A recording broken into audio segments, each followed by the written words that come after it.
দয়াল বাবা কলা খাবা গাছ লাগাইয়া খাও। এই যে রাম বিজেপির সাথে আছে সেই রামটি হলো এই রাম, বোতল রাম।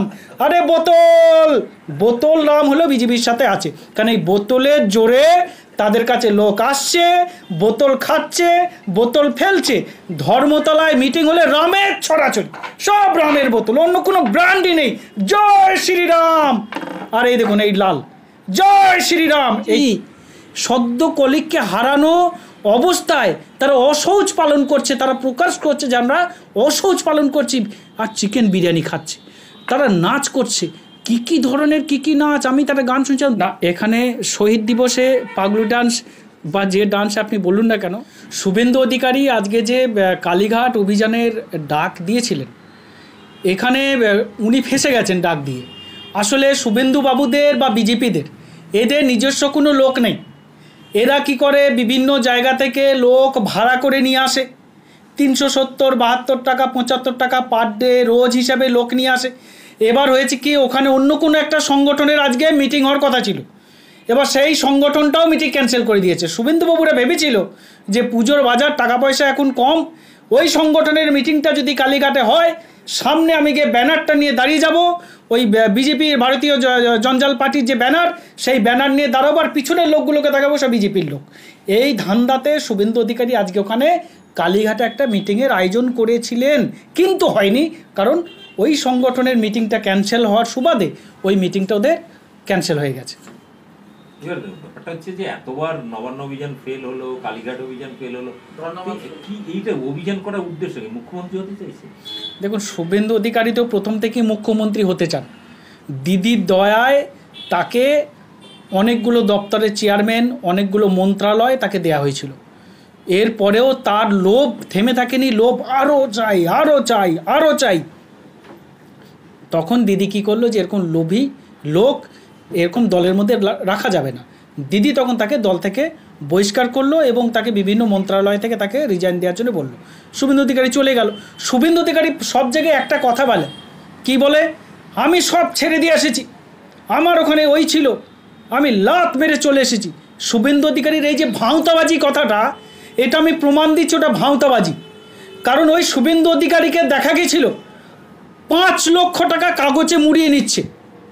অর্থাৎ যে লোকটা 5 লাখ টাকা ঘুষ নেয়, 5 লাখ টাকা লোভ সামলাতে পারে না, 5 লাখ টাকাকে ছাড়তে পারে না, সেই লোকটা মন্ত্রীর পদ ছাড়বে, ছেড়ে বিজেপিতে যোগ দেবে? এটা বিশ্বাসযোগ্য কথা? এরকম পাগল তো অন্তত বাংলার মানুষ নয়। অর্থাৎ শুভেন্দু অধিকারীর লোভের, বলে না, লোভে পাপ আর পাপে মৃত্যু।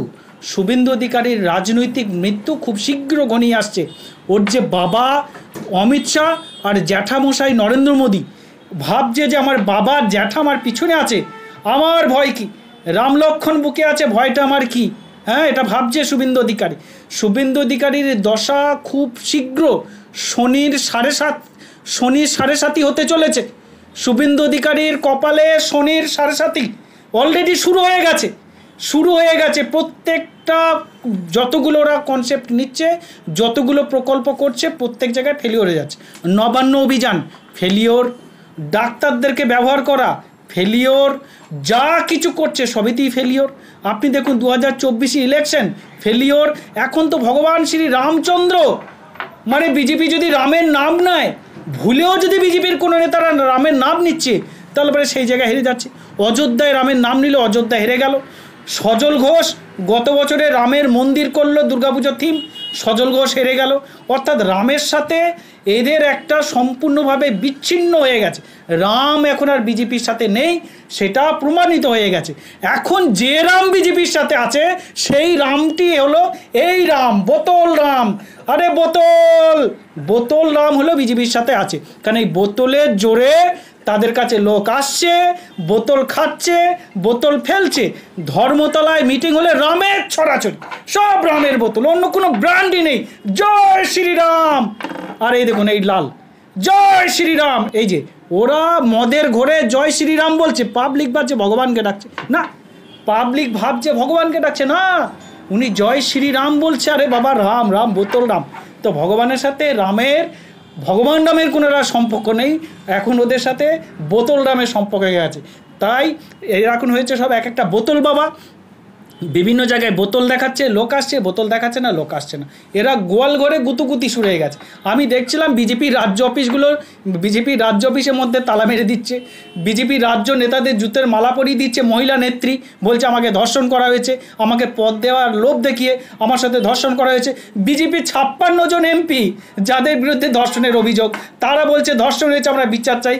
কি অনাসৃষ্টি কারবার বলুন তো, যে বিজেপির 56 জন এমপি, কয়েকজন মন্ত্রী নরেন্দ্র মোদীর সামনে পিছনে বসে রয়েছে, সেই বিজেপি বলছে ধর্ষণের বিচার চাই। ধর্ষকের যারা সাজাপ্রাপ্ত আসামি, তারা বিজেপির ওখান থেকে জেল থেকে বেরিয়ে আসে, বিজেপির লোক মালা পরিয়ে তাদেরকে ওয়েলকাম করছে। আবার দেখা যাচ্ছে যে যেখানে ওই ইয়েতে আপনার রাম মন্দির, সেই রাম মন্দিরে একজন সাফাই কর্মী, একজন মহিলা, তাকে 8 জন মিলে ধর্ষণ করছে।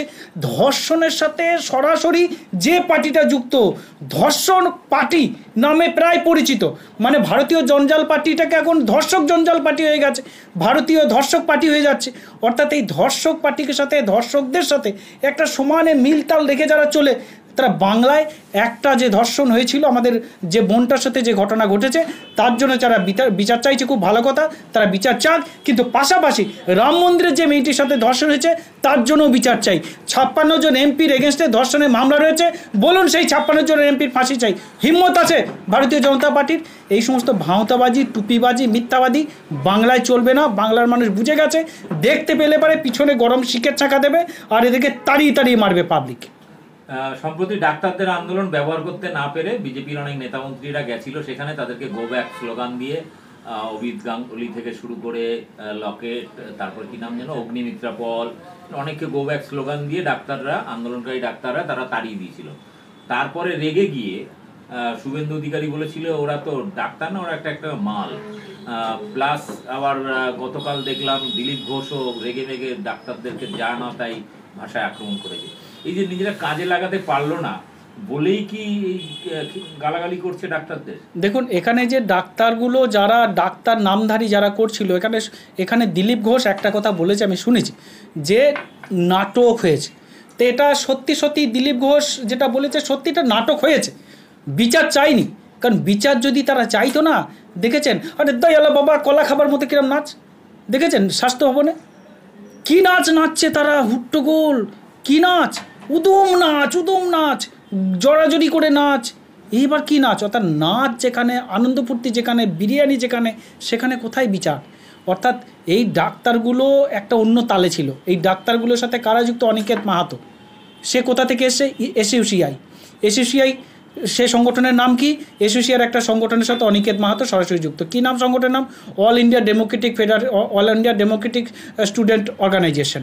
অর্থাৎ এই মেয়েটি সমস্ত টিভি চ্যানেলে, ওই ইয়েতে কিছু আমাদের চ্যানেল আছে, যে চ্যানেলগুলো বাংলা বিরোধী চ্যানেল, বাঙালি বিরোধী চ্যানেল, বাঙালি জাত শত্রু চ্যানেল, সেই চ্যানেলগুলোতে তারা বসে ইন্টারভিউ দিচ্ছে মহিলা।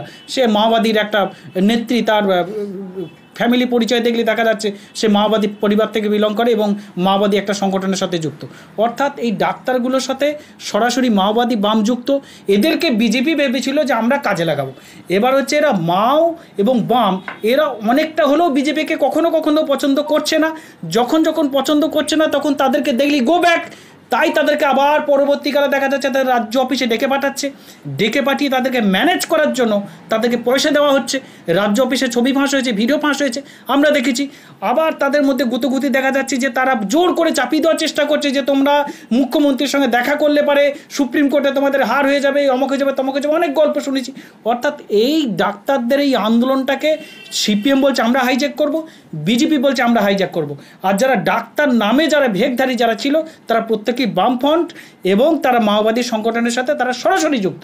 অর্থাৎ এরা কখনো অভিজিৎ গাঙ্গুলিকে গো ব্যাক বলেছে বটে, পরক্ষণেই আবার টাকা পেয়ে আবার কিন্তু ওই সর্বরী মুখার্জিদেরকে এন্ট্রি দিয়েছে, পামেলা গোস্বামীকে এন্ট্রি দিয়েছে। অর্থাৎ তারা কিন্তু সবসময় বিজেপিকে তারা গো ব্যাক বলেনি, তারা কিছু লোককে বলেছে, যখন বলেছে তখন টাকা পায়নি, যখন আবার বিজেপির থেকে টাকা পেয়েছে তখন কিন্তু আবার ওয়েলকাম করেছে। এই হলো ডাক্তারদের পঞ্চনামা বা চরিত্র। না, এখানে শহীদ দিবসে পাগলু ডান্স বা যে ডান্স আপনি বলুন না কেন, সেটা আলাদা বিষয়। কিন্তু বিষয়টা হচ্ছে যে এখানে যে ডাক্তারবাবুরা সদ্য একজন মৃত একটা আমাদের বোন এটা কলঙ্কজনক একটা ঘটনা ঘটেছে, এরকম ঘটনা কোথাও ঘটা উচিত নয়। কিন্তু এটাও ঠিক, সারা পৃথিবীতে প্রথম ধর্ষণ কলকাতা শহরে হয়নি। পৃথিবীতে প্রত্যেকটা দেশে, প্রত্যেকটা রাজ্যে, প্রত্যেকটা শহরে ধর্ষণ হয়, বরঞ্চ অন্যান্য রাজ্যের থেকে এই রাজ্যে ধর্ষণ একদম তলানিতে, অনেক কম হয়। কিন্তু এই ডাক্তারবাবুরা সদ্য তাদের কলিগকে হারানো, তারা বলছে আমরা শোক পালন করছি। সদ্য কলিগকে হারানো অবস্থায় তারা অশৌচ পালন করছে, তারা প্রকাশ করছে যে আমরা অশৌচ পালন করছি, আর চিকেন বিরিয়ানি খাচ্ছে। তারা নাচ করছে, কী ধরনের কী নাচ। আমি তারা গান শুনছিলাম, দয়াল বাবা কলা খাবা গাছ লাগাইয়া খাও, এই গানটা শুনছিলাম। অর্থাৎ দয়াল বাবা গানে নাচবে, তারা বিরিয়ানি খাবে। এটা কোন ধরনের অসুখ, কোন ধরনের অশৌচ, আমি বুঝতে পারছি না।